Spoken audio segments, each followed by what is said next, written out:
মুহতারাম হাজরিন, একজন ইমানদারের আমলের সবচেয়ে বড় মৌসুম, সবচেয়ে বড় সিজন, আমল এবং ইবাদতের ভরা বসন্ত হলো রমাদানুল করিম, যেটা আমাদের দোরগোড়ায় উপস্থিত প্রায়। আল্লাহ রাব্বুল আলামিন আমাদের প্রত্যেককে রমাদানুল করিমের সকল আমলগুলোকে গুরুত্বের সাথে, ইখলাসের সাথে, নিষ্ঠার সাথে সুন্দর এবং শুদ্ধভাবে, পরিপূর্ণভাবে সম্পাদন করার তৌফিক দান করুন। রমাদান মাস হলো 11 মাসের আমলের ঘাটতি পুষিয়ে নেওয়ার মাস। বছর জুড়ে আমাদের যে সমস্ত ত্রুটি বিচ্যুতি হয়, সে সবগুলোকে আল্লাহ রাব্বুল আলামিনের কাছে ইস্তেগফার করে, তওবা করে ক্ষমা করিয়ে নেওয়ার মাস। এই মোক্ষম সুযোগ আমাদের দোরগোড়ায় উপস্থিত হয়েছে। কোরআন এবং হাদিসের আলোকে এই মাস উপলক্ষে এই মাসের বিশেষ কিছু আমল আছে, বিশেষ কিছু করণীয় বর্জনীয় বিষয় আছে, যেগুলো সম্পূর্ণ স্পেশাল, সম্পূর্ণ বিশেষ রমাদান মাসের জন্য। আজ আমরা সেরকম কিছু আমলের কথা, সেরকম কিছু করণীয়, সেরকম কিছু বর্জনীয় বিষয়ের কথা জানবো। ওমা তৌফিক ইল্লা বিল্লাহ। রমাদান উপলক্ষে কোরআন এবং হাদিস ঘেটে আমরা 24টি আমল বের করেছি, 24টি করণীয় কর্মসূচি আমরা বের করেছি, যেগুলো এই মাসকে কেন্দ্র করে একজন ইমানদার, একজন মুসলমানের করা উচিত। তাহলে এই মাসটি আমাদের হবে, এই মাসটি আমাদের অর্জনের মাস হবে, এই মাসটি আমাদের অ্যাচিভমেন্টের মাস হবে, এই মাসটিতে আমরা আমাদের কাঙ্ক্ষিত লক্ষ্যে পৌঁছতে পারবো ইনশাআল্লাহ। রমাদান মাসের সর্বপ্রথম যে আমলটির কথা বলতে চাই, সেটি রমাদানের ঠিক আগ মুহূর্তে আমাদেরকে করতে হবে, আর সেটি হলো রমজান মাসের চাঁদ তালাশ করতে হবে শাবানের শেষ দিবসে। শাবানের শেষ দিবসের সূর্য অস্ত যাওয়ার সময় আমরা পশ্চিম আকাশে রমাদান মাসের চাঁদ তালাশ করব। নবী করিম সাল্লাল্লাহু আলাইহি সাল্লাম বলেছেন, সুমু লিরুইয়াতিহি ওয়া আফতিরু লিরুইয়াতিহি, তোমরা চাঁদ দেখে সিয়াম পালন করো এবং চাঁদ দেখে তোমরা ঈদ উদযাপন করো। অতএব রমাদান মাসের ইবাদত এবং আমল করার প্রয়োজনে আমাদেরকে রমাদানের চাঁদ তালাশ করতে হবে শাবানের শেষের দিকে। এই আমলটি আমাদের সমাজ থেকে অনেকটা বিলুপ্তির দিকে বলা যেতে পারে। আমরা জাতীয় চাঁদ দেখা কমিটির উপর দায়িত্ব দিয়ে আমরা নিজেদের চাঁদ দেখার কোনো প্রয়োজনীয়তা অনুভব করছি না, অথচ চাঁদ দেখা এটা ফরজে কিফায়া। সমাজের কিছু মানুষও যদি না দেখে তাহলে সবাই গুনাহগার হবে, আর যদি চাঁদ দেখে কেউ, তাহলে সেক্ষেত্রে চাঁদ দেখতে পাওয়ার একটা দোয়া আছে, নবী করিম সাল্লাল্লাহু আলাইহি সাল্লাম শিক্ষা দিয়েছেন। আর সে দোয়াটা হলো, আল্লাহুম্মা আহিল্লাহু আলাইনা বিল ইয়ুমনি ওয়াল ঈমান ওয়াস সালামাতি ওয়াল ইসলাম, অর্থাৎ হে আল্লাহ, এই চাঁদ, এই মাসটিকে আপনি আমাদের জন্য বরকতের, ঈমানের মাস হিসাবে কবুল করুন। অর্থাৎ এই মাসে আমরা যেন ঈমানের সাথে, বরকতের সাথে কাটাতে পারি এবং শান্তি এবং সকল প্রকার বিপদ আপদ থেকে মুক্তি এবং নাজাতের মাস, নিরাপত্তার মাস হিসাবে যেন আমরা কাটাতে পারি, সেই দোয়া আল্লাহ তাআলার কাছে করার শিক্ষা নবী সাল্লাল্লাহু আলাইহি ওয়াসাল্লাম দিয়েছেন। তাহলে রমাদান উপলক্ষে আমরা রমাদান মাসের চাঁদ দেখার চেষ্টা করব শাবানের শেষ দিবসে। সেটা আমরা প্রত্যেকটা মানুষ যদি চেষ্টা করি যার যার জায়গা থেকে, চাঁদ যদি দেখতে নাও পাই, চেষ্টা করার কারণে ইনশাআল্লাহ একটা সুন্নাহ জিন্দা করা, একটা আমলের প্রচেষ্টা করার কারণে আমাদের আমলনামাতে নেকি লেখা হবে। অতএব শাবানের শেষ দিবসে আমরা রমাদান মাসের চাঁদ তালাশ করব তো ইনশাআল্লাহ। আমরা সবাই আজকাল চাঁদ তালাশ করি, কিন্তু সেটা ফেসবুকে, সোশ্যাল মিডিয়াতে, অথচ চাঁদ তালাশ করা উচিত আকাশে। আমরা যদি সবাই অলস বসে থাকি, তাহলে সেক্ষেত্রে চাঁদ দেখা কমিটি তারা কোত্থেকে ঘোষণা করবে? অতএব আমাদের প্রত্যেককে যার যার জায়গা থেকে চাঁদ দেখার চেষ্টাটা করতে হবে।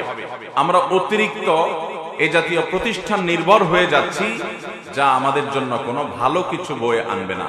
এই জন্য প্রতিটা মানুষকে, প্রতিটা এলাকাতে, বিশেষ করে উন্মুক্ত মাঠে কিছু মানুষ অন্তত, প্রতিটা মানুষ না পারলেও কিছু মানুষ অন্তত পশ্চিম আকাশে চাঁদ দেখার চেষ্টা করতে হবে।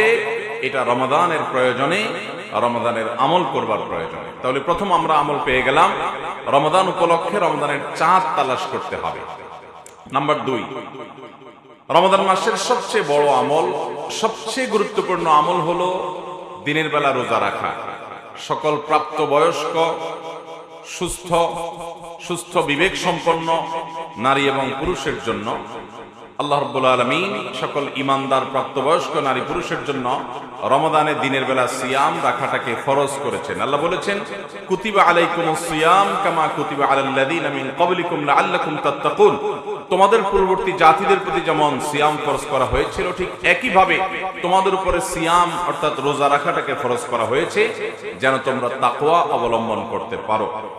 তাহলে রমাদান মাসের সবচেয়ে বড় আমলই হলো এটি যে রোজা রাখা। আল্লাহ রাব্বুল আলামিন যাদেরকে সুস্থ সবল রেখেছেন, ঈমান যাদের মধ্যে আছে, সেই মানুষগুলো প্রাপ্তবয়স্ক হলে অবশ্যই তাদেরকে রোজা রাখতে হবে। এটা ফরজে আইন এবং ইসলামের অন্যতম একটা স্তম্ভ, মেইন 5টা কাজের একটা কাজ। অতএব এটি হবে রমজানের সবচেয়ে গুরুত্বপূর্ণ কাজ, সিয়াম সাধনা করা। নাম্বার 3, রমাদান উপলক্ষে রাতের বেলায় তারাবির সালাত আদায় করা, কিয়াম করা, রাতে সালাত আদায় করা দাঁড়িয়ে। নবী করিম সাল্লাল্লাহু আলাইহি সাল্লাম বলেছেন, মান কামা রমাদানা ঈমানান ওয়া ইহতিসাবা গুফিরা লাহু মা তাকাদ্দামা মিন যামবি। যে ব্যক্তি রমজান মাসে দাঁড়িয়ে ঈমানের সাথে, ইখলাসের সাথে আল্লাহর কাছ থেকে সওয়াব পাওয়ার আশায় তারাবির নামাজ পড়বে, গুফিরা লাহু মা তাকাদ্দামা মিন যামবি, আল্লাহ রাব্বুল আলামিন তার পূর্বের সমস্ত গুনাহগুলো মাফ করে দিবেন। এই জন্য রমাদান মাসে একজন ইমানদার তারাবির নামাজ পড়বেন। তবে তারাবির নামাজ পড়াটা এটা আমাদের জন্য রোজা রাখার মতো এরকম ফরজ করা হয় নাই, এটা সুন্নাহ। নবী করিম সাল্লাল্লাহু আলাইহি সাল্লাম করেছেন, সাহাবায়ে কেরাম জামাতের সাথে গুরুত্বের সাথে এই তারাবির নামাজ আদায় করেছেন। অতএব তারাবির নামাজ আমাদেরকে আদায় করতে হবে, এটা রমজানের একটা বড় আমল। তারাবির নামাজ আদায়ের ক্ষেত্রে আমাদের লক্ষ্য রাখতে হবে খুব বেশি মাত্রাতিরিক্ত তাড়াহুড়া যেন না হয়।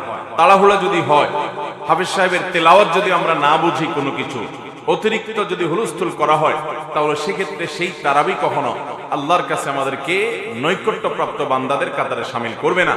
এটা আমাদেরকে উপযুক্ত সওয়াবের উপযুক্ত করবে না।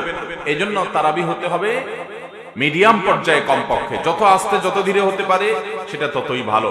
তাড়াহুড়ো কোনো অবস্থাতে করা যাবে না। তাহলে তৃতীয় আমল পেয়ে গেলাম, রমজান মাসে তারাবির নামাজ পড়া। যদি কোনো কারণে কেউ কোনোদিন তারাবি নামাজ পড়তে না পারেন, তাহলেও তাকে রোজা রাখতে হবে এবং তার রোজা হয়ে যাবে। তারাবি পড়তে পারি নাই, সে অজুহাতে রোজা না রাখার কোনো সুযোগ নাই, কারণ রোজা রাখাটা ফরজ আর তারাবির নামাজ পড়াটা হলো সুন্নাহ। 4 নম্বর আমল হলো রমজানের রোজা রাখার জন্য সাহারি খাওয়া এবং সাহারিটা একটু দেরিতে খাওয়া। নবী করিম সাল্লাল্লাহু আলাইহি সাল্লাম বলেছেন, তাসাহহারু ফাইন্না ফিস সাহুরি বারাকাহ।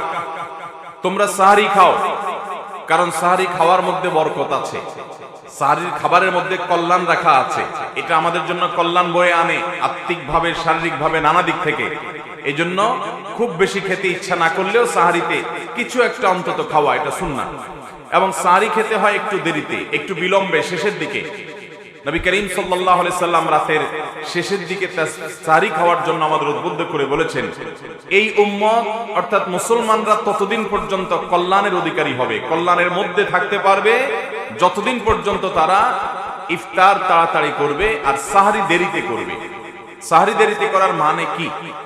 এর মানে হলো আজানের, ফজরের ওয়াক্ত যে হবে নামাজের, তার মিনিমাম 20-25 মিনিট আগে সাহারি খাওয়া শেষ করা। এটা হলো সুন্নাহ। নবী করিম সাল্লাল্লাহু আলাইহি সাল্লাম সাহারি খেয়ে শেষ করার পর 50টি আয়াত তেলাওয়াত করার মতো সময় রাখতেন। তার মানে এই পরিমাণ গ্যাপ দিতেন যাতে 50 আয়াত তেলাওয়াত করা যায়। আমরা অনেকে শেষ ওয়াক্তে সাহারি খাওয়া সুন্নত, এটার মানে বুঝছি যে একেবারে মুয়াজ্জিন আজান দিবে ঠিক তার কয়েক সেকেন্ড আগে খাবার শেষ করা, এটা বোধহয় সুন্নত। এটা ভুল।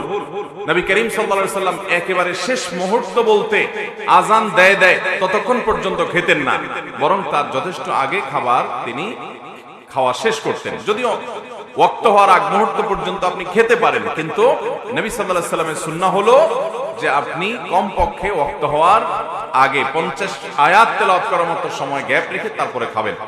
অনেক মুরব্বীরা আছেন এখনো রাত 12টা-1টার দিকে সাহারি খেয়ে ফেলেন। এটা সুন্নাহ নয়। সুন্নাহ হলো দেরিতে, অর্থাৎ ভোর রাতে ফজরের ওয়াক্ত হওয়ার আগে আগে সাহারি খাওয়া, এটা সুন্নাহ।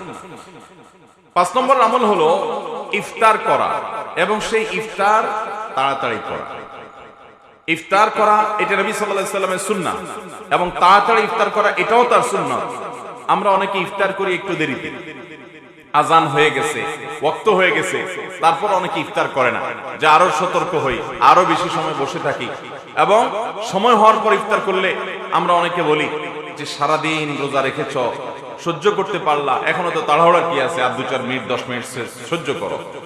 আপনার যদি ওয়াক্ত হয়ে যায়, আপনি নিশ্চিত হয়ে যান, তাহলে সেক্ষেত্রে আর সাহারি ইফতার করতে আর দেরি করার কোনো প্রয়োজন নাই। ইফতার বিলম্বে করা, বিশেষ করে চতুর্দিকে অন্ধকার হয়ে যাওয়ার পরে ইফতার করা, এটা শিয়াদের একটা আমল। এটা অন্যান্য অনেক পথভ্রষ্ট মানুষদের আমল। আহলুস সুন্নাহ জামাতের সকল উলামায়ে কেরাম ইফতার তাড়াতাড়ি করাটাকে সুন্নাহ মনে করেন। কারণ নবী করিম সাল্লাল্লাহু আলাইহি ওয়াসাল্লাম বলেছেন, এই উম্মত ততক্ষণ কল্যাণের মধ্যে থাকবে যতদিন পর্যন্ত তারা ইফতারটা সময় হওয়ার পর দেরি করবে না এবং সাহরিটা দেরি করে খাবে। তাহলে সময় মতো ইফতার করে ফেলা, এটা হলো 5 নম্বরের সুন্নাত। 6 নম্বরের সুন্নাত হলো ইফতারে সম্ভব হলে কাঁচা খেজুর খাওয়া। কাঁচা খেজুর না পাওয়া গেলে সাধারণ খেজুর দিয়ে ইফতার করা, আর সাহারিতে বিশেষ করে খেজুর খাওয়া। ইফতারিতে খেজুর খাওয়া এটা তো আমরা জানি, নবী করিম সাল্লাল্লাহু আলাইহি ওয়াসাল্লাম আদা পাকা আদা কাঁচা খেজুর খাওয়া পছন্দ করতেন ইফতারে। সেটা আমরা না পাইলে কমপক্ষে খেজুর দিয়ে আমরা ইফতার করব, এটা আমরা জানি আলহামদুলিল্লাহ। কিন্তু সাহারিতে যে খেজুর খেতে হয় এটা আমরা অনেকে জানি না। নবী করিম সাল্লাল্লাহু আলাইহি ওয়াসাল্লাম বলেছেন, নি'মা সাহুরুল মুমিনি আত-তামার, ঈমানদারের সবচেয়ে উত্তম সাহারি হলো খেজুর। ঈমানদারের সবচেয়ে উত্তম সাহারি কি? খেজুর। এজন্য আপনি সাহারিতে ভাত তরকারি যাই খান না খান, আপনি অন্তত একটা খেজুর হলেও খাওয়ার চেষ্টা করবেন। খেজুরে প্রচুর পরিমাণ খাদ্য শক্তি আছে। আলহামদুলিল্লাহ আজকাল আমাদের দেশেও খেজুর বিভিন্ন জায়গায় উৎপাদন শুরু হয়ে গেছে। এই খেজুর প্রচুর পরিমাণ খাদ্য শক্তি থাকার কারণে সাহারিতে এবং ইফতারিতে যদি মানুষ সাহারি খায়, খেজুর খায়, তাহলে তার সিয়াম পালন করাটা, রোজা রাখাটা নানা দিক থেকে সহজ হয় এবং তার শরীরে খাদ্যের অভাব মোচনে অনেক বেশি সহায়ক ভূমিকা পালন করে। এজন্য সাহারিতে খেজুর খাওয়া, এই আমলটা আমরা অনেকে জানিও না এবং আমলও করি না। এই আমলটা আমরা জিন্দা করার চেষ্টা করবো ইনশাআল্লাহ। তাহলে 6 নম্বরের আমল হলো রমজান মাসের সাহারিতে ইফতারিতে খেজুর খাওয়া এবং সাহারিতে বিশেষ করে খেজুর খাওয়া। এবং সেটার জন্য নবী সাল্লাল্লাহু আলাইহি ওয়াসাল্লামের ফজিলতপূর্ণ হাদিসও আছে যে সবচেয়ে উত্তম সাহারি ইমানদারের খেজুর। 7 নম্বরের আমল হলো রমাদান উপলক্ষে দোয়া করা। রমাদান মাসের একেবারে বিশেষ কয়েকটা আমলের একটা হলো এটা, বেশি বেশি আল্লাহর কাছে দোয়া করা। কারণ নবী করিম সাল্লাল্লাহু আলাইহি ওয়াসাল্লাম বলেছেন, রোজাদার ব্যক্তির দোয়া আল্লাহ তাআলা ফিরিয়ে দেন না যতক্ষণ পর্যন্ত সে ইফতার না করে। তার মানে এই পুরো দিন ব্যাপী সে যদি রোজা রাখা অবস্থায় দোয়া করে, আল্লাহ সুবহানাহু ওয়া তাআলা সেটা কবুল করেন। এজন্য রোজা অবস্থায় আপনি কাজ করছেন, ডিউটি করছেন, মা বোনরা বাসা বাড়িতে গৃহস্থলী কাজ করছেন, রান্না বাড়া করছেন, আমরা কলকারখানাতে কাজ করছি, অথবা রাস্তাঘাটে হাঁটাচলা করছি, যে যে অবস্থায় আছি না কেন, আমরা রোজা অবস্থাতে আল্লাহ তাআলার কাছে দোয়া নিবেদন করব, দোয়া পেশ করব। বিশেষ করে ইফতারের আগ মুহূর্তের দোয়া, এটা আরো বেশি দোয়া কবুল হয়। কারণ কোন কোন হাদিসে ইফতারের আগ মুহূর্তে দোয়া করার কথা বলা হয়েছে। এজন্য একজন রোজাদার গোটা রমজান মাস জুড়ে প্রতিদিন রোজা রেখে আল্লাহর কাছে তার মনের চাওয়াগুলো পেশ করবে। দোয়া করার জন্য সবসময় বসে 2 হাত তুলে আল্লাহর কাছে দোয়া করতে হবে এটা জরুরি না। আপনি হাঁটা চলা করতে করতে, বসে বসে, শুয়ে শুয়ে, এমনকি মনে মনে আল্লাহর সাথে কথা বলতে পারেন, আল্লাহর কাছে নিজের চাওয়াগুলো পেশ করতে পারেন, নিবেদনগুলো পেশ করতে পারেন। এর মাধ্যমেও আপনার দোয়া ইনশাআল্লাহ হবে এবং কবুল হবে। তাহলে 7 নম্বর আমল হলো রমজান মাসে প্রচুর পরিমাণে, বিশেষ করে দিনের বেলা রোজা রাখা অবস্থায় দোয়া করতে থাকা। 8 নম্বর আমল হলো গুনাহ পরিহার করা। এটা রমজানের অনেক বড় আমল। নবী করিম সাল্লাল্লাহু আলাইহি ওয়াসাল্লাম বলেছেন, মান লাম ইয়াদা কাওলাজ জুরি ওয়াল আমাল বিহি ফালাইসা লিল্লাহি হাজাহ আন ইয়াদা তাআমাহু ওয়া শারাবা। যে ব্যক্তি রমজান মাসে রোজা রেখে মিথ্যা কথা ছাড়ে না, মিথ্যা কথা বলা বন্ধ করে না, এই ব্যক্তি রমজান মাসে উপবাস থাকায় আল্লাহর কোনো ঠেকা পড়ে নাই, তার উপবাস থাকাতে আল্লাহর কোনো লাভ নাই। অর্থাৎ তার রোজাটা অর্থবহ হবে, সার্থক হবে, এটা তার জন্য উপকারী হবে যদি সে রোজা রেখে মিথ্যা কথা ছাড়তে পারে এবং মিথ্যা কাজ ছাড়তে পারে, প্রতারণা ছাড়তে পারে, 2 নম্বরই ছাড়তে পারে, সততা অবলম্বন করতে পারে, তাহলেই তার রোজা সার্থক হবে। এই জন্য রমজান মাসে অন্তত বিশেষভাবে, অন্য সময় তো বটেই, রমাদান মাসে স্পেশালি একজন ইমানদার, একজন রোজাদার মানুষ তিনি গুনাহের কাজ করবেন না। রোজা কিন্তু আমাদেরকে এই ট্রেনিংটা সব সময় দেয়। রোজা এটা মূলত সিয়াম শব্দ সেখান থেকে এসছে, সেখান থেকে আমরা বলি রোজা আমাদের এই অঞ্চলে মূল শব্দটা সিয়াম বা সোম। এই সোম বা সিয়াম শব্দের অর্থ হলো বিরত থাকা। বিরত থাকা কোত্থেকে? পান এবং আহার থেকে। যে পানি অন্য সময় খাওয়া হালাল, রমাদান মাসে সিয়াম রেখে এটা খাওয়া আমাদের জন্য হারাম। তো আল্লাহ রাব্বুল আলামিন যেই মাসে হালাল খাবার পর্যন্ত খাওয়াটাকে দিনের বেলা হারাম করেছেন, সেখানে হারাম কাজ করাটা কত জঘন্য হারাম হবে। এই জন্য ইমানদার রমাদান মাসে সততার চর্চা করবে। সিয়ামের উদ্দেশ্যই হলো যাতে আমরা তাকওয়া চর্চা করতে পারি। সিয়াম আমাদেরকে কিন্তু বার্তা দেয় যে দেখো, তুমি দিনের বেলায় তোমার হালাল টাকায় কেনা পানি, হালাল টাকায় কেনা খাবার তোমার সামনে আছে, পেটে ক্ষুধা আছে, পিপাসাও আছে, এরপরও তুমি সে খাবার, সে পানি পান করছো না, কারণ আল্লাহ নিষেধ করেছেন। বাস এই একটি চেতনা তোমার জীবনের প্রত্যেকটা ক্ষেত্রে তোমার মধ্যে থাকতে হবে। এটাই হলো তাকওয়া, যে আল্লাহ তাআলা নিষেধ করেছেন সেজন্য এই পথে যাব না, আল্লাহ তাআলা হারাম করেছেন সেজন্য ওই কাজটা করব না, আমার করার প্রয়োজন আছে, করার সুযোগও আছে, তারপরও করব না, কারণ আল্লাহ নিষেধ করেছেন। রোজাদার ব্যক্তি রোজা রেখে তিনি একান্ত গোপনে একাকীও পানি খায় না, কোনো কিছু খায় না। কেন? কারণ তিনি জানেন এই রোজাটা তিনি আল্লাহর জন্য রেখেছেন, সে আল্লাহ দেখছেন। অতএব সিয়ামের এই চেতনা আমাদেরকে উদ্বুদ্ধ করে সামগ্রিক জীবনে যেন আমরা আল্লাহর ভয় অন্তরে জাগ্রত করে হারাম থেকে বেঁচে থাকি। এটাই হলো সিয়ামের মূল উদ্দেশ্য। আল্লাহ বলেছেন, কুতিবা আলাইকুমুস সিয়াম কামা কুতিবা আলাল্লাযিনা মিন ক্বাবলিকুম লাআল্লাকুম তাত্তাকুন। তোমাদের উপরে সিয়াম ফরজ করা হয়েছে, তোমাদের পূর্ববর্তীদের উপরে যেভাবে ফরজ করা হয়েছে সেভাবে। উদ্দেশ্য লাআল্লাকুম তাত্তাকুন, যাতে তোমরা সিয়াম সাধনার মাধ্যমে তাকওয়া অবলম্বন করতে পারো, গুনাহ ছাড়ার চর্চা যাতে করতে পারো, এই উদ্দেশ্যে সিয়াম দেওয়া হয়েছে। কারণ সিয়াম আমাদেরকে কিভাবে গুনাহ ছাড়া ট্রেনিং দেয় সেটা আমি বললাম, যে পানি আছে, আমার পিপাসাও আছে, আমি পান করছি না, কারণ আল্লাহর নিষেধ আছে। অতএব এখান থেকে আমি ট্রেনিং পাচ্ছি যে আমার জীবনের সব ক্ষেত্রে কোনো হারাম কাজ করার সুযোগ আছে, একান্তে মোবাইলে হারাম জিনিস দেখার সুযোগ আছে, মনে চাচ্ছেও কিন্তু আমি করব না, কারণ আল্লাহ সেটা হারাম করেছেন। সিয়াম সে শিক্ষাটা আমাদেরকে দেয়, বিধায় সেই চর্চাটা গোটা রমজান ব্যাপী হতে হবে। রমজানে কোনো গুনাহ করা যাবে না। অতএব ৮ নম্বরের আমল হলো এটি, যে রমাদান মাসে আমরা বিশেষভাবে মিথ্যা, প্রতারণা এবং যে কোনো গুনাহ, যত রকম গুনাহ আছে, চোখের গুনাহ, কানের গুনাহ, না আমাদের মুখের গুনাহ, যত রকমের গুনাহ আছে, সমস্ত হারাম কাজগুলো আমরা বর্জন করে চলবো। ৯ নম্বর, বিশেষভাবে একটা গুনাহ আমাদেরকে পরিহার করতে হবে, তা হলো মিথ্যা। যেটা একটু আগে বললাম, নবী করিম সাল্লাল্লাহু আলাইহি সাল্লাম বলেছেন যে মান লাম ইয়াদা কাওলা যুরি ওয়াল আমাল বিহি, যে ব্যক্তি মিথ্যা কথা আর মিথ্যা কাজ ছাড়লো না, ফালাইসা লিল্লাহি হাজাতান আন ইয়াদা তাআমাহু ওয়া শারাবা, তাহলে সে রোজা রেখে খাইলো না, পান করলো না, এটাতে আল্লাহর কোনো প্রয়োজন বা ঠেকা পড়ে নাই। অতএব একটা বিশেষ গুনাহ রমজান মাসে কোনো অবস্থাতেই করা যাবে না, সেটা হলো মিথ্যা। মিথ্যা ছাড়ার ট্রেনিং রমজানে আমাদেরকে নিতে হবে, সারা বছর যাতে আমরা সত্যবাদিতার চর্চা করতে পারি। এটা হলো রমজানের স্পেশাল আমল। ১০ নম্বর আমল হলো রমাদান উপলক্ষে ঝগড়াঝাটি, এটা পরিহার করতে হবে। অন্য সময় তো বাদ দেব, রমাদান মাসে বিশেষভাবে ঝগড়াঝাটি করা যাবে না। নবী করিম সাল্লাল্লাহু আলাইহি সাল্লাম বলেছেন, কেউ যদি রমজান মাসে রোজা রাখে, কারোর সাথে তার কথা কাটাকাটি তৈরি হয়, কেউ যদি তার সাথে ঝগড়া করা শুরু করে, সে যেন ওই ব্যক্তিকে বলে দেয়, ইন্নী সায়েম, ঝগড়ার জবাব আমি দিতে পারি, তোমার ঝগড়ার জবাবে বহুত কিছু বলার আছে আমার, কিন্তু আমি রোজাদার, সেজন্য আমি তোমাকে কিছু বলতে পারলাম না। সেখান থেকে সে সবর করে সরে যাবে। রোজাদার সে কারোর সাথে ঝগড়া লিপ্ত হবে না। অতএব এটি হলো বিশেষভাবে পরিহার্য বিষয়, রমজান উপলক্ষে আমাদেরকে পরিত্যাগ করতে হবে যে আমরা ঝগড়া করব না। ১০ নম্বর আমল। ১১ নম্বর আমল হলো রোজাদারকে ইফতার করানো।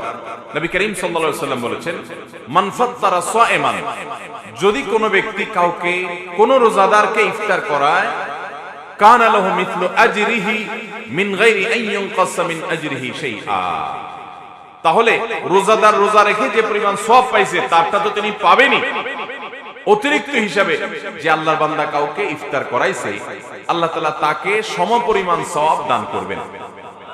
আপনি রমজানে 30টা রোজা রাখতে পারেন, এর বেশি রাখার সুযোগ আছে? রমজান মাসে 30 দিনে 60টা রোজা রাখা যাবে? পিচ্চি পোলাপাইন রাখে, দিনে 2টা 3টা করে রাখে। কিন্তু একজন প্রাপ্তবয়স্ক মানুষ রমজানে 30টা বেশি রোজা রাখার সুযোগ, কিন্তু আমরা যদি চাই রমজানে আমি 60টা রোজার সওয়াব আমল নামায় লেখাবো, সেই সুযোগ আছে। আমি যদি চাই 60 কেন কয়েকশো রোজার সওয়াব এর যে বিনিময় এটা আমার আমল নামায় অ্যাকাউন্টে জমা করাবো, সেই সুযোগ আছে। আর সেটা হলো কাউকে ইফতার করানোর মাধ্যমে। আপনি কোন একজন রোজাদারকে ইফতার করালেন, বিশেষ করে আপনার আশেপাশে অনেক গরিব অভাবী মানুষ আছে, আপনি তাদের বাসায় রমজান ইফতারের জন্য কিছু খাবার কিনে পাঠিয়ে দিলেন সারা মাসের জন্য, অথবা একদিনের জন্য আপনি ইফতার পাঠিয়ে দিলেন, অথবা একজন রোজাদারকে ডেকে এনে আপনি ইফতার করালেন, তাহলে আপনার রোজাটা কবুল হবে কি হবে না আল্লাহ তাআলা ভালো জানেন।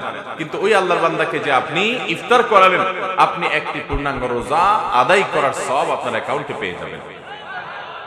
বিশেষ করে শহর অঞ্চলে আপনার রাস্তাঘাটে ইফতারের সময় মানুষ অনেক ভিড়ের মধ্যে, জ্যামের মধ্যে আটকা পড়ে। চাইলেই আমরা খুব অল্প পয়সা খরচ করে বিপুল পরিমাণ সওয়াবের ভাগীদার হতে পারি। গাড়ি থেকে নেমে ইফতার কেনাও হয় না, হয়তো তারা আটকা পড়ে গেছে, আপনি সিগন্যালে দাঁড়িয়ে আপনি যদি একটু পানির বোতল আর একটি করে খেজুর অফার করেন এবং 2-4 জন মানুষকে দেন, কয় টাকা খরচ হবে? কিন্তু বিপুল পরিমাণ সওয়াব পাওয়ার সুযোগ আছে। আমাদের আশেপাশে অনেক গরিব মানুষ আছে, দ্রব্যমূল্যের ঊর্ধ্বগতির এই সময় অনেক মানুষ কষ্ট করে, তারা মন মতো একটু বাচ্চাদেরকে ইফতার করাতে পারে না। আপনি যদি পরিকল্পনা করেন আমি এবারের ইফতার আমার বাসার জন্য কিনবো, আশেপাশে গরিব কিছু ফ্যামিলিকে টার্গেট করে তাদের বাসায়, আমার বাসা যারা কাজ করে তাদেরকে, যারা কাজ করে না তাদেরকে আমি পুরো মাসের ইফতার কিনে দিব, চেষ্টা করা যাবে না ইনশাআল্লাহ? তাহলে এটা হলো রমজান মাসের স্পেশাল একটা আমল। 11 নম্বর আমল রোজাদারকে ইফতার করানো। আল্লাহ আমাদেরকে তৌফিক দান করুন।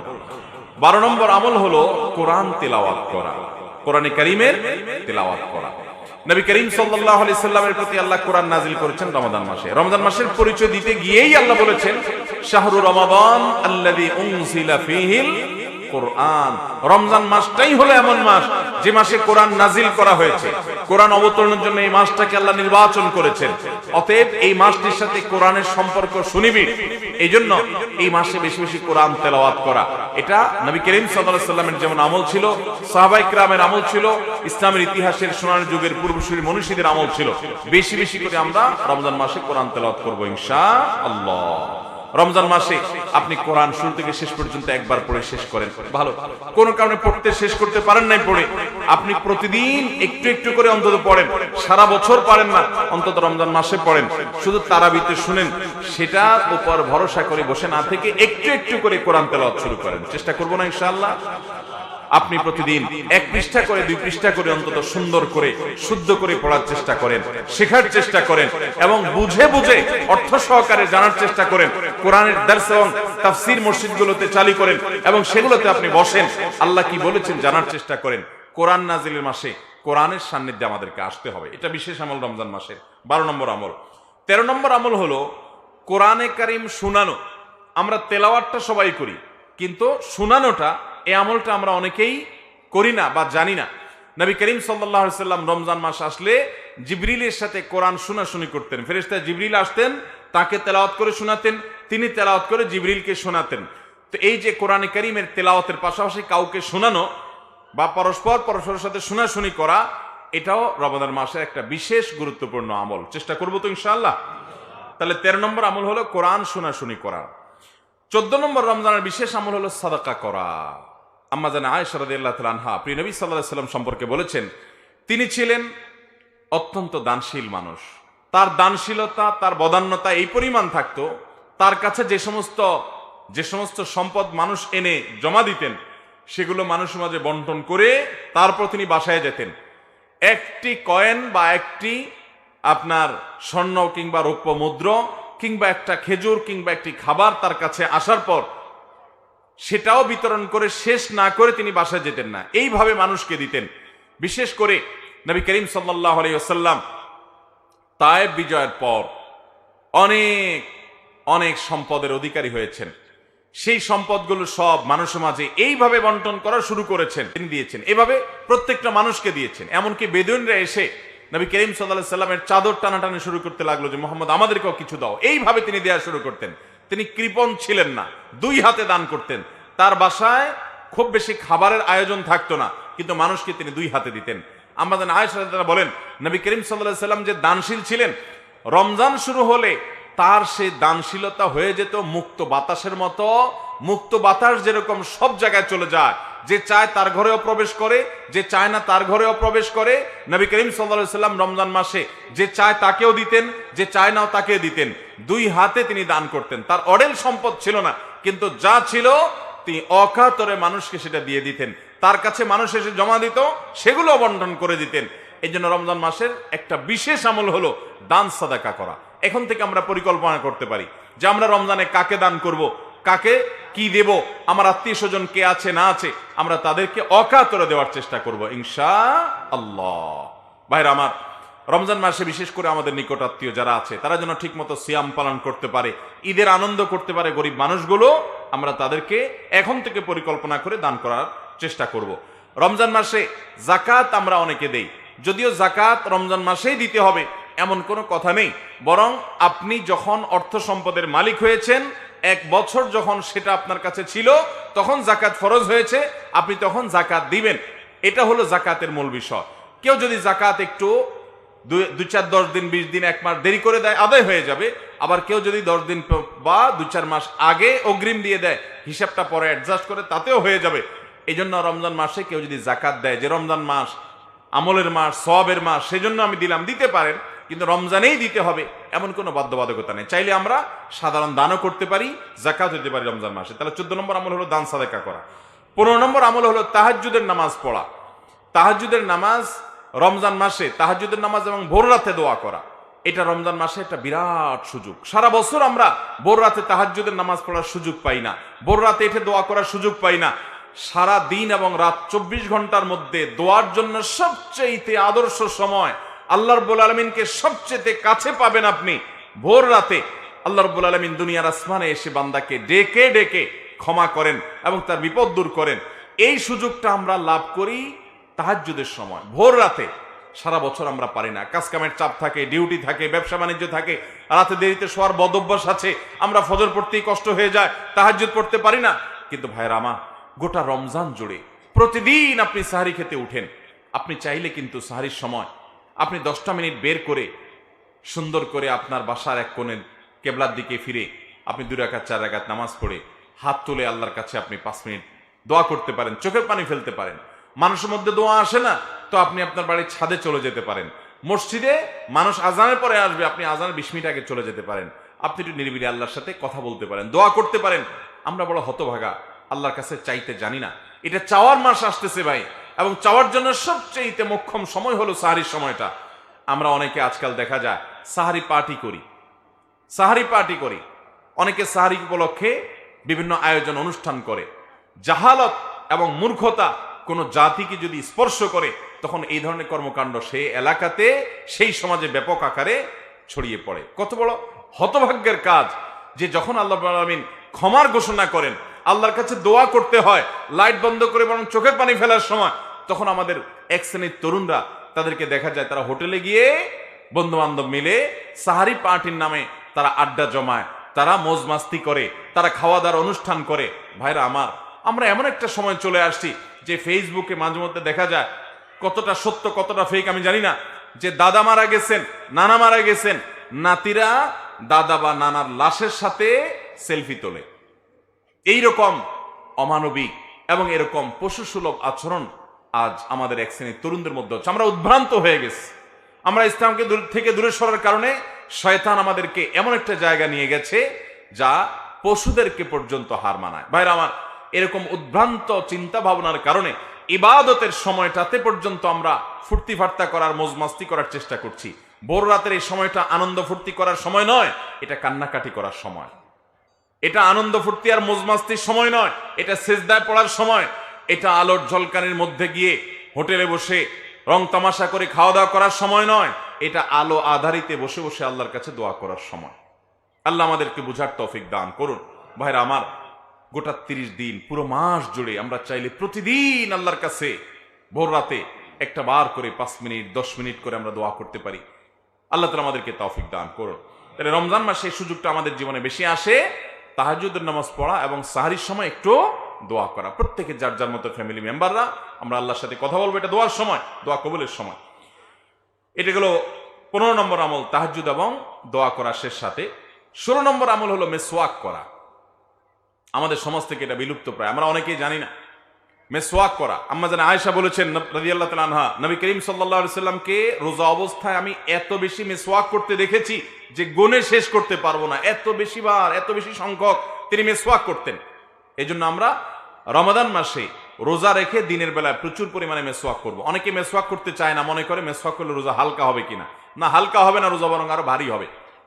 আপনি মেসওয়াক করবেন। নবী করিম সাল্লাল্লাহু আলাইহি সাল্লাম রোজা অবস্থায় প্রচুর কি করতেন? মেসওয়াক। মেসওয়াকের সাথে শুধু দাঁত পরিষ্কারের সম্পর্ক না, মেসওয়াকের সাথে আমাদের ব্রেইনের নার্ভের সম্পর্ক, মেসওয়াকের সাথে আমাদের ইমানের সম্পর্ক। নবী সাল্লাল্লাহু আলাইহি সাল্লাম তার জীবনের শেষ আমল ছিল মেসওয়াক। মেসওয়াক করতে করতে তিনি দুনিয়া থেকে গেছেন। তিনি বাসায় ঢুকলে মেসওয়াক করতে করতে ঢুকতেন। তিনি নামাজের সময় মেসওয়াক করতেন, জুমার দিনে মেসওয়াক করতেন, কোনো মজলিসে যেতে মেসওয়াক করতেন, গুরুত্বপূর্ণ কোনো কাজের আগে মেসওয়াক করতেন। এমনকি মৃত্যুর শয্যায় শায়িত তিনি আম্মা জান আয়েশা রাদিয়াল্লাহু তাআলা আনহার কোলে মাথায় রেখেছেন।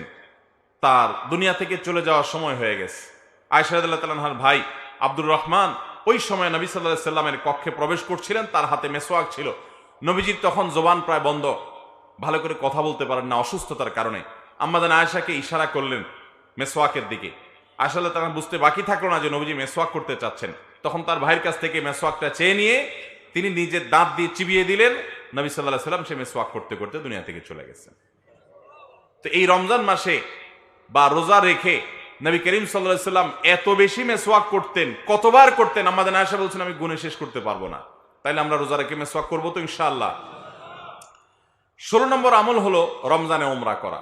যদি আল্লাহ কাউকে তৌফিক দান করে রমজানে উমরা করা, ভাই উমরা করার ফজিলত হলো রমজান মাসে যদি কেউ উমরা করে, নবী করিম সাল্লাল্লাহু আলাইহি সাল্লাম বলেছেন যে উমরাতুন ফি রমাদান তা'দিলু হাজ্জাহ, যদি কেউ রমজানে উমরা করে তাহলে অন্য সময় হজ করার সমান সওয়াব সে পাবে।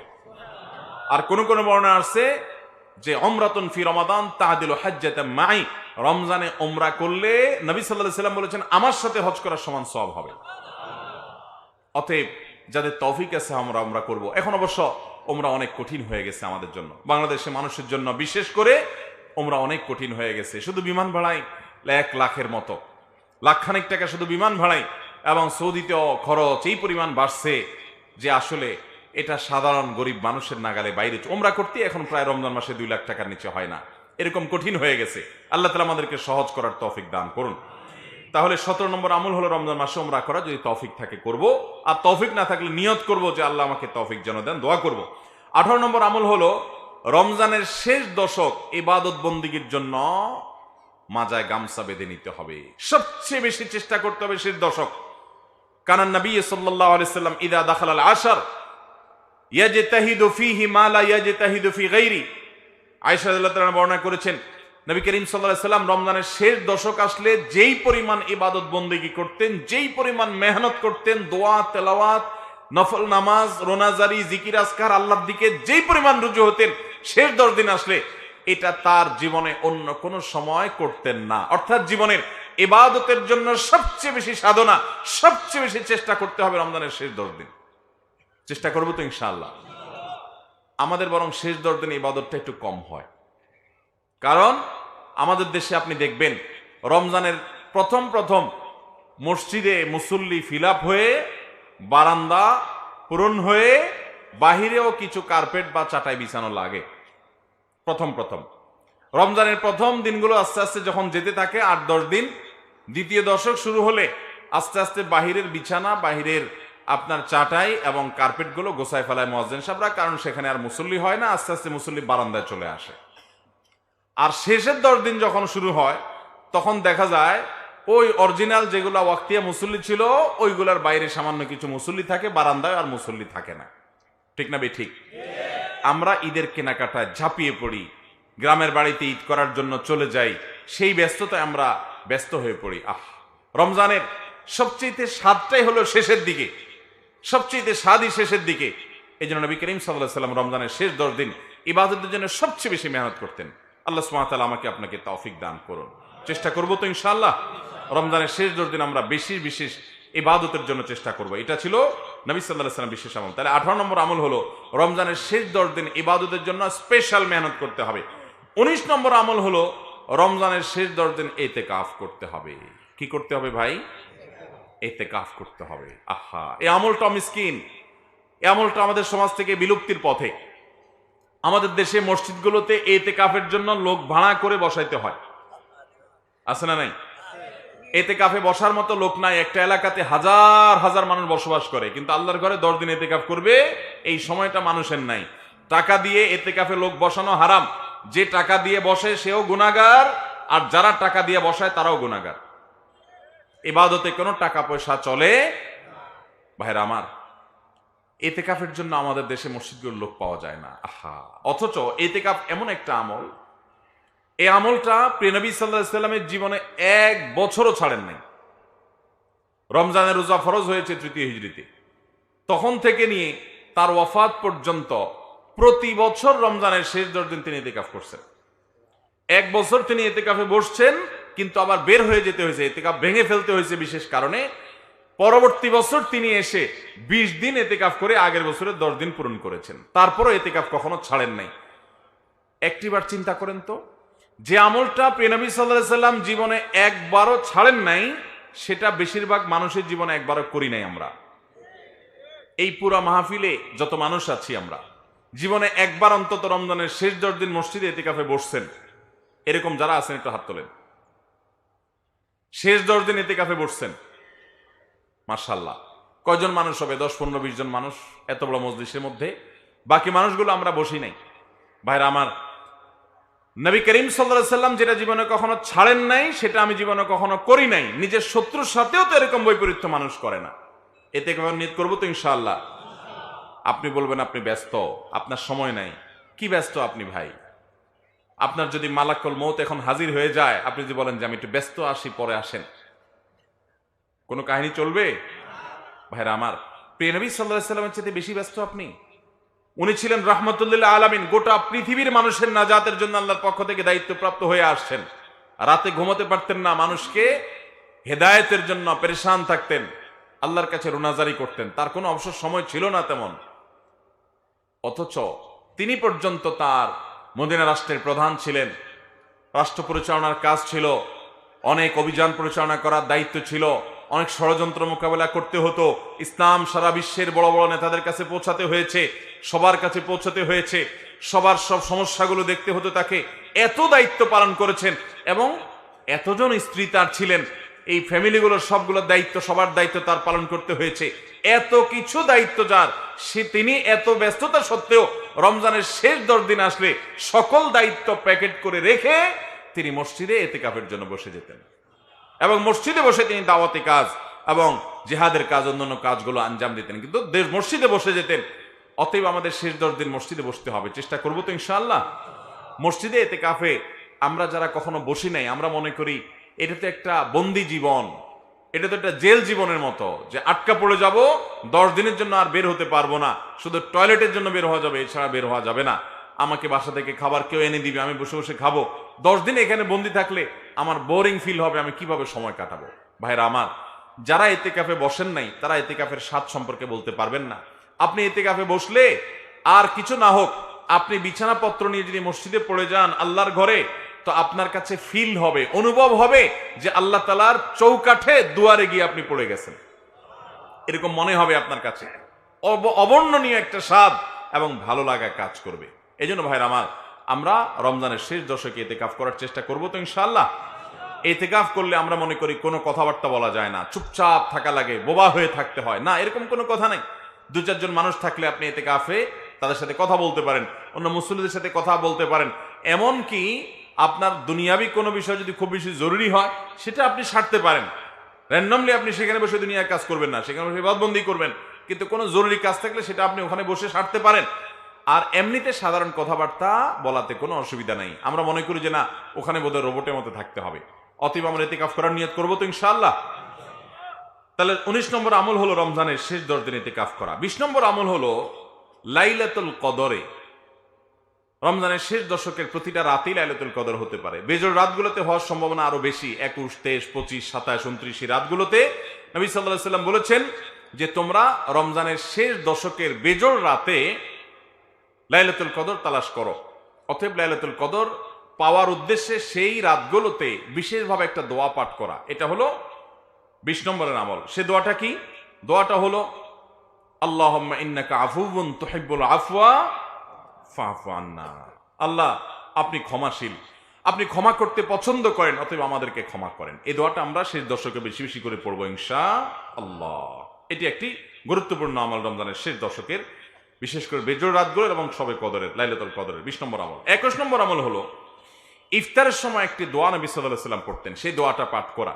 ইফতারের সময় আমরা পড়বো, ইফতার করার পর বিসমিল্লাহ বলে ইফতার করব, ইফতার করার পর দোয়া পড়বো। ইফতারের আগে অনেকে পড়ে, এটা ইফতারের আগে পড়ার দোয়া না, এটা হলো ইফতার করার পরের দোয়া। বিসমিল্লাহ বলে ইফতার শুরু করবেন, এরপর ইফতারের দোয়াটা পড়বেন, যাহাবাজ জামা ওয়াবতাল্লাতিল উরুক ওয়া সাবাতাল আজরু ইনশাআল্লাহ। এটার একটা দোয়া। আবার বলছি, যাহাবাজ জামা এর মানে হলো যে আমার পিপাসা দূর হয়ে গেছে, ওয়াবতাল্লাতিল উরুক এবং আমার শিরা উপশিরা এগুলো সবগুলো ভিজেছে, অর্থাৎ এগুলোতে পানি পৌঁছেছে, শীতল হয়েছে, ওয়া সাবাতাল আজরু ইনশাআল্লাহ, এবং আল্লাহ চাইলে এই রোজার বিনিময় আল্লাহর কাছে সাব্যস্ত হয়ে গেছে, জমা হয়ে গেছে। এটা হলো ইফতারের দোয়া, নবী সাল্লাল্লাহু আলাইহি ওয়াসাল্লাম এটা পড়তেন। 22 নম্বর আমল হলো বিশেষভাবে রমজান মাস জুড়ে ভাই প্রতিদিন আল্লাহর কাছে ইস্তেগফার করা, গুনাহ মাফ চাওয়া, জাহান্নাম থেকে মুক্তির জন্য দোয়া করা। বেশিরভাগ মানুষ আমরা রমজান মানেই বুঝি 4টা কাজ। রমজান মানে কয়টা কাজ বুঝি? রমজান মাসে রোজা রাখা, রমজান মানে তারাবি পড়া, রমজান মাসে সাহারি খাওয়া, রমজান মানে ইফতার করা, বাস। রোজা, তারাবি, সাহারি, ইফতার, এই 4 কাজের নাম মানে আমরা রমজান মাস জানি, অথচ এই 4 কাজ নয়। আমি অনেকগুলো আমলের কথা বললাম, এর মধ্যে এই আমলটা বিশেষভাবে করা, যে প্রতিদিন আল্লাহর কাছে চোখের পানি ফেলে একটা সময় দোয়া করা।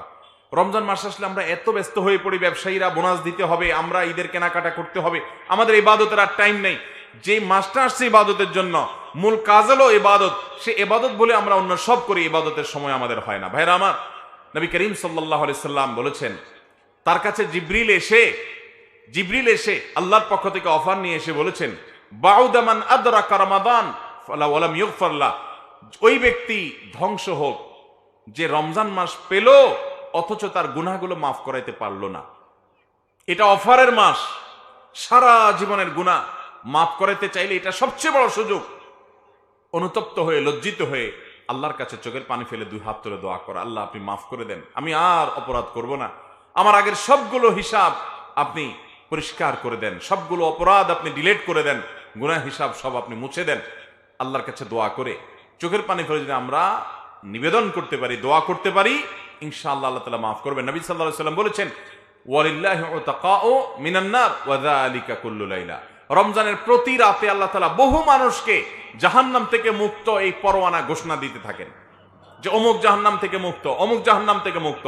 এই মুক্তির জন্য দোয়া করতে হবে, চোখের পানি ফেলতে হবে, উঠতে বসতে চলতে মনে রাখতে হবে যে আল্লাহ তাআলা প্রতি রাত প্রতিদিন রমজানে অনেক মানুষকে মাফ করে, আল্লাহ আমাকে তাদের কাতারে শামিল করে দেন, সে তালিকা আমাকে ঢুকাই দেন। দোয়া করবো তো ইনশাআল্লাহ। ভাইরা আমার, তাহলে রমজানে বিশেষভাবে 22 নম্বর আমল হলো বেশি বেশি আল্লাহর কাছে ইস্তেগফার করা, জাহান্নাম থেকে মুক্তির জন্য দোয়া করা। সেটা ইফতারের আগে করতে পারেন, ওই যে সাহারির সময় উঠে বিশেষভাবে করতে পারেন, তারাবি নামাজের ফাঁকে ফাঁকে করতে পারেন, বিভিন্ন সুযোগ করতে পারেন। চেষ্টা করবো তো ইনশাআল্লাহ। 23 নম্বর আমল হলো যে কোনো সাধারণ আমলগুলো রমজান মাসে একটু বেশি পরিমাণে করা, নফল নামাজ, নফল জিকির, সুন্নাহ মাসনুন জিকির গুলা, দোয়াগুলা এই মাসে বিশেষ গুরুত্বের সাথে করা, কারণ এটা আমলের মাস। এ মাস যখন শুরু হয়, আল্লাহর পক্ষ থেকে একজন ঘোষক এসে ঘোষণা দেয়, ইয়া বাগিয়াল খায়রে আকবিল, হে ওই সমস্ত লোক যারা ভালো কিছু করতে চাও তারা সামনে আগাও, এটা ভালো কিছু করার মাস। এই জন্য ভালো আমলগুলো করার জন্য প্রতিজ্ঞাবদ্ধ হওয়া এবং বেশি বেশি নেক আমল করা, সাধারণ নেক আমলগুলো। 24 নম্বর এবং সর্বশেষ আমল হলো ফিতরা আদায় করা। এটা রমজানের একেবারে শেষের দিকে, ঈদের চাঁদ ওঠার আগে 1-2 দিন আগেও দেওয়া যায়, তবে ঈদের চাঁদ ওঠার পর থেকে নিয়ে ঈদের নামাজের আগ পর্যন্ত এই সময়ের মধ্যে ফিতরা দিতে হয়। ফিতরা দেওয়া মানে হলো 2টা উদ্দেশ্য। এর একটা হলো নবী করিম সাল্লাল্লাহু আলাইহি সাল্লাম বলেছেন, যাকাতুল ফিত্রে তোহরাতুন লিস-সাইমি মিনাল লাগবি ওয়ার রাফাস ওয়া তু'মাতুন লিল মাসাকিন। ফিতরা এটা হলো রোজাদারের রোজা রাখতে গিয়ে যে কিছু বেহুদা কথা বলে ফেলেছে, কিছু ভুল ত্রুটি হয়ে গেছে, ওইগুলো থেকে রোজাকে রিফাইন করার জন্য, পরিচ্ছন্ন করার জন্য, রোজাকে ফ্রেশ করার জন্য, ত্রুটিমুক্ত করার জন্য এই ফিতরার ভূমিকা রাখে। আর দ্বিতীয় উদ্দেশ্য হলো ঈদ উপলক্ষে গরিব দুঃখীর বাসায় যেন খাদ্য থাকে, ঈদের দিন যেন সবাই হাসি মুখে থাকতে পারে, অন্তত একবেলা খাবার যেন সবার বাসায় ভালো করে থাকে, সেজন্য ফিতরের ব্যবস্থা নবী সাল্লাল্লাহু আলাইহি ওয়াসাল্লাম রেখেছেন। এই জন্য রমজানের শেষ আমল হলো ফিতরা দিয়ে রমজানকে বিদায় দিতে হয়, রমজানের শেষ আমল করতে হয়। এই 24টা আমলের সবগুলো আমল করার চেষ্টা করবো তো ইনশাআল্লাহ।